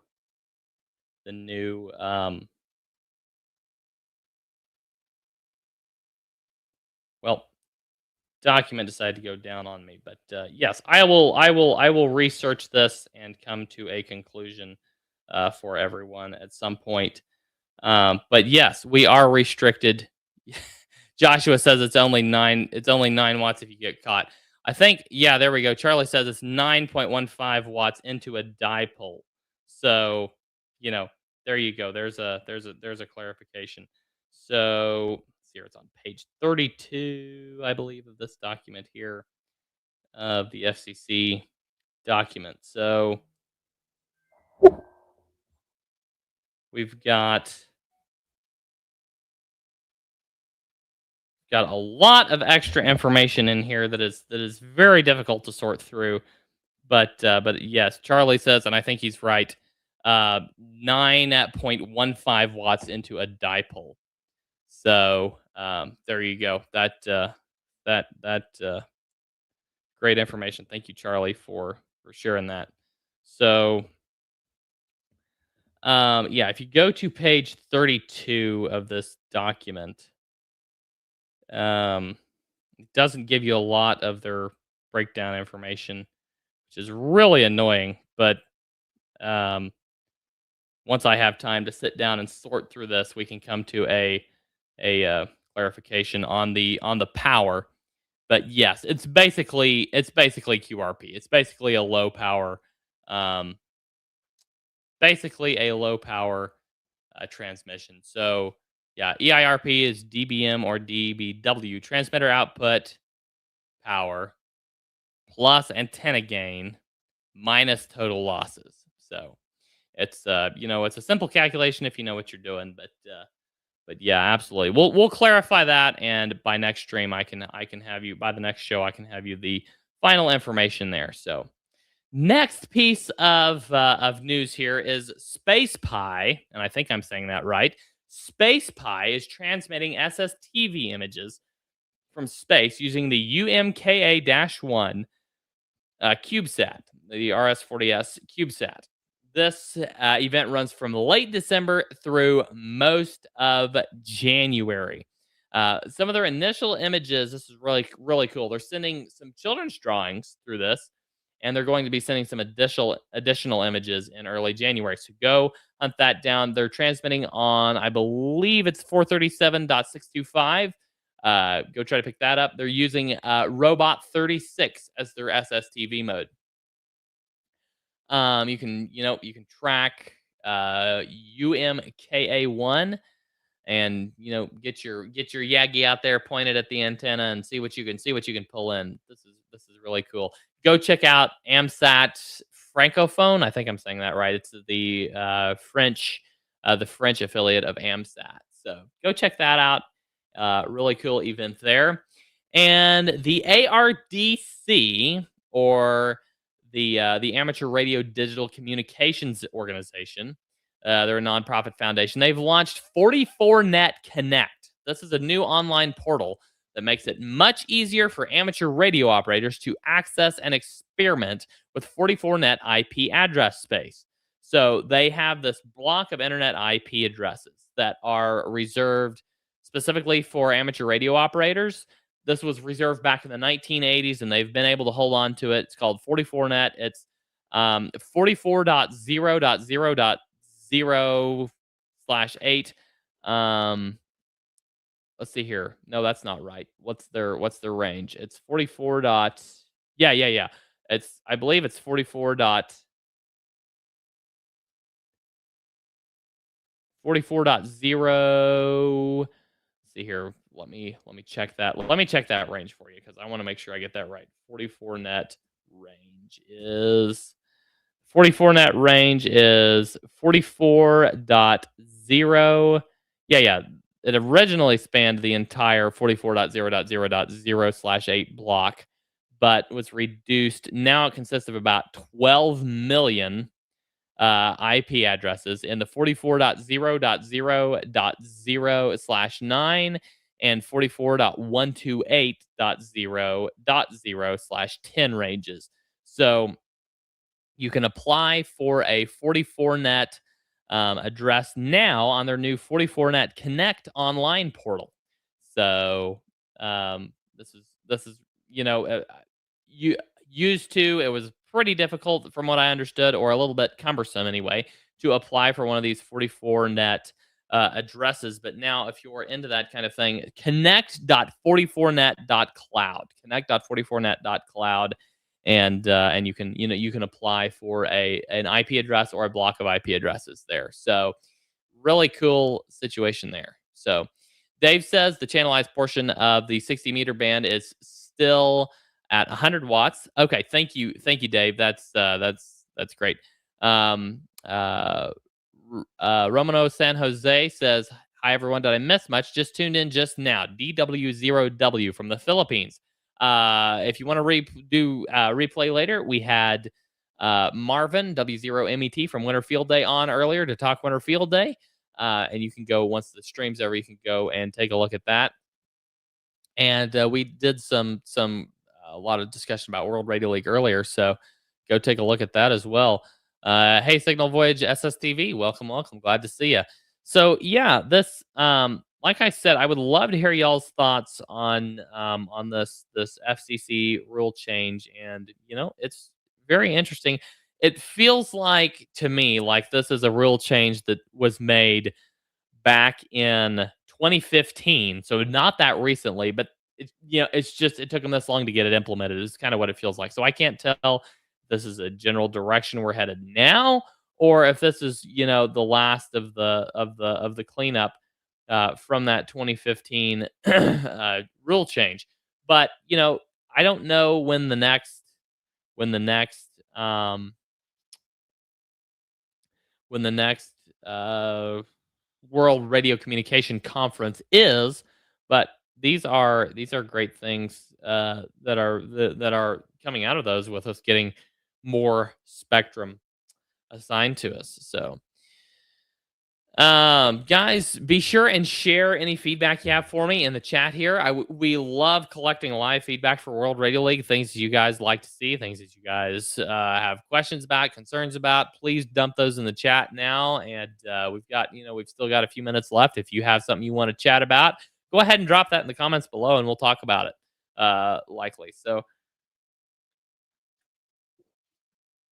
and yes, I've got my World Radio League founding member mug here, full of some delicious sweet tea. This is founding member number 3 mug. Go sign up for a founding member, a lifetime membership. This is a lifetime founding member. Go sign up for a lifetime membership to get one of these.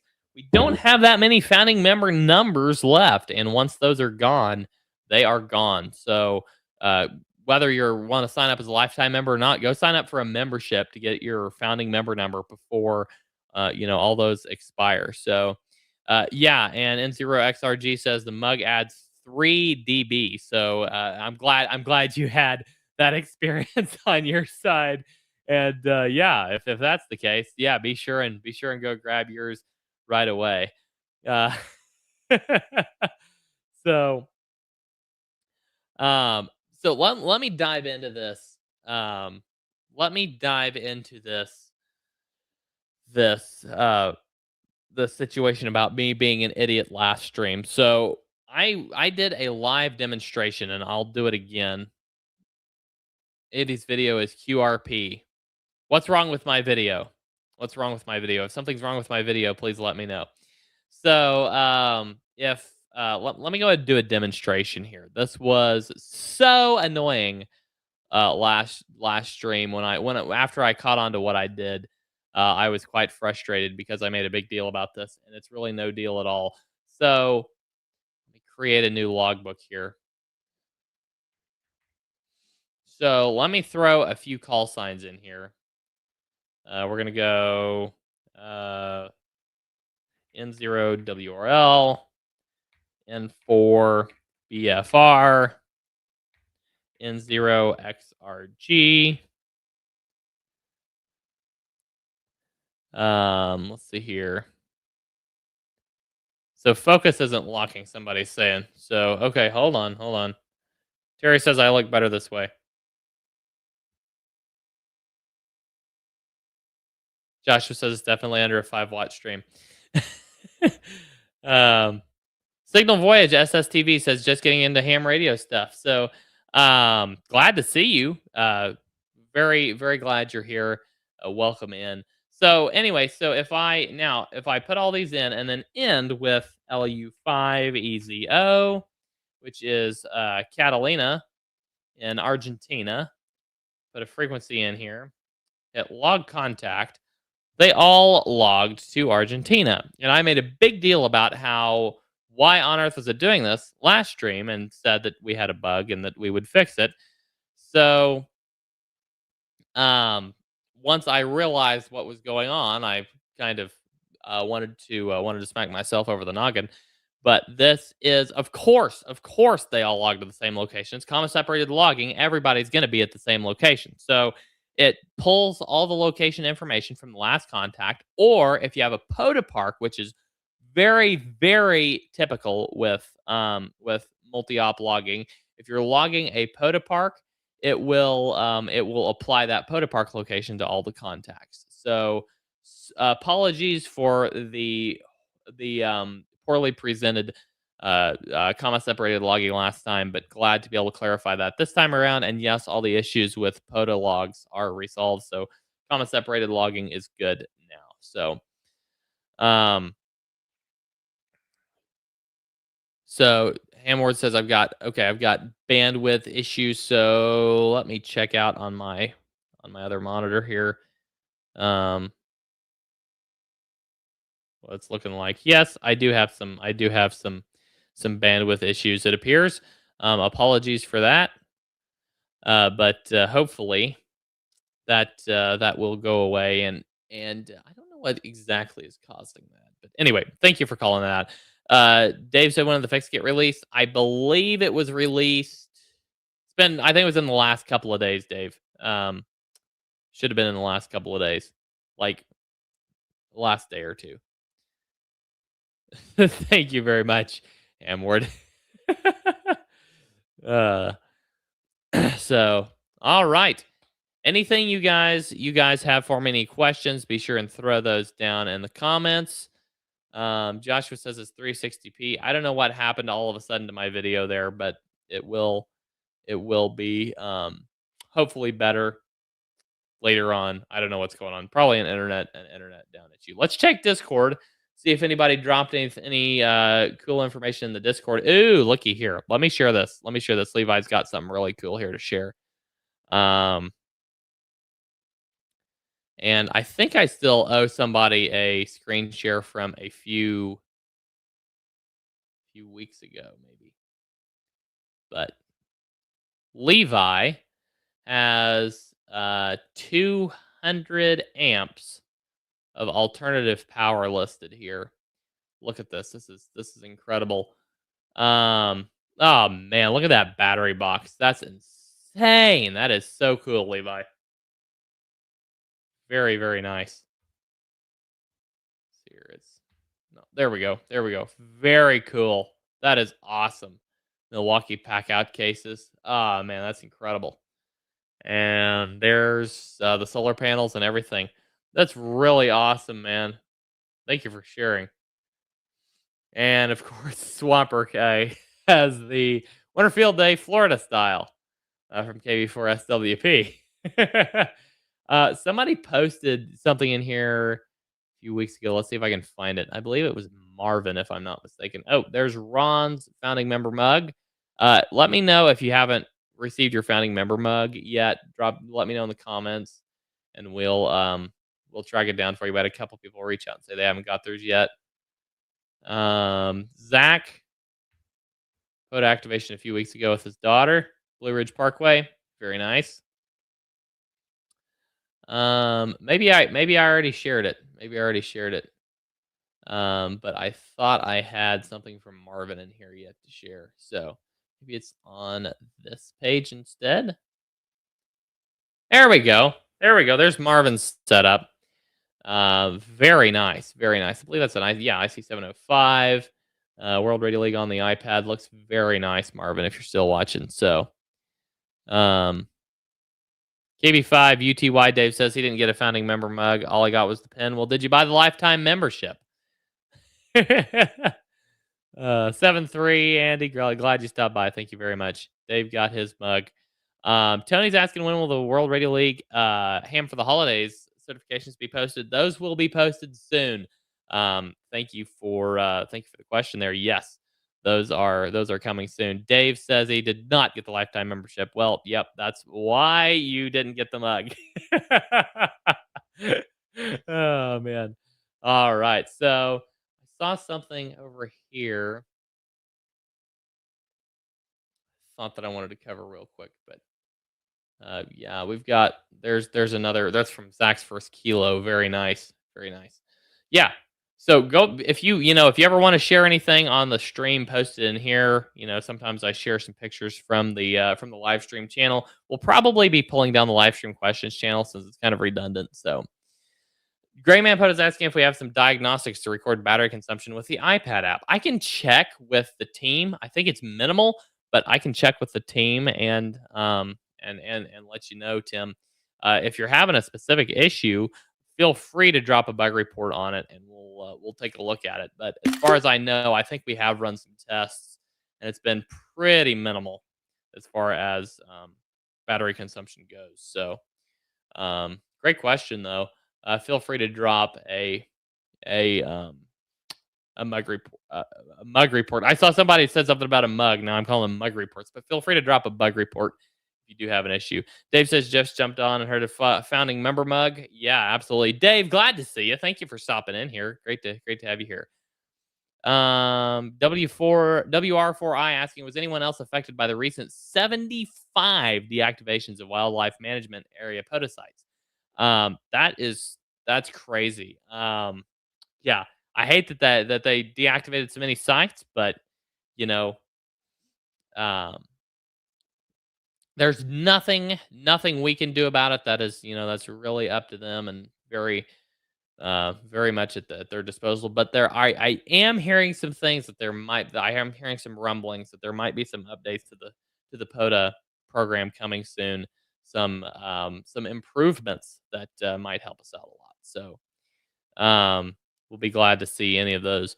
Tim says it was killing his battery life the other day. All right, Tim, if you don't mind, drop a bug report on it and we'll take a look at it and see what's going on.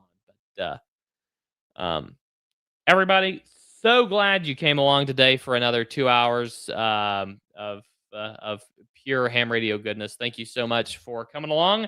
I'm Andy from the newly dubbed Blue Barn Studios. Glad to see everyone here, and we'll say 73 for now, and we'll catch you next week. Be sure and show up next week. We're gonna have another jam-packed 2 hours, a lot of fun. Got a whole show coming up once again next week. So 7-3, everybody. We'll catch you next week, and hope to get you in the log soon if I haven't already. 7-3, everybody. November 0, Alpha Papa X-ray. I'm clear.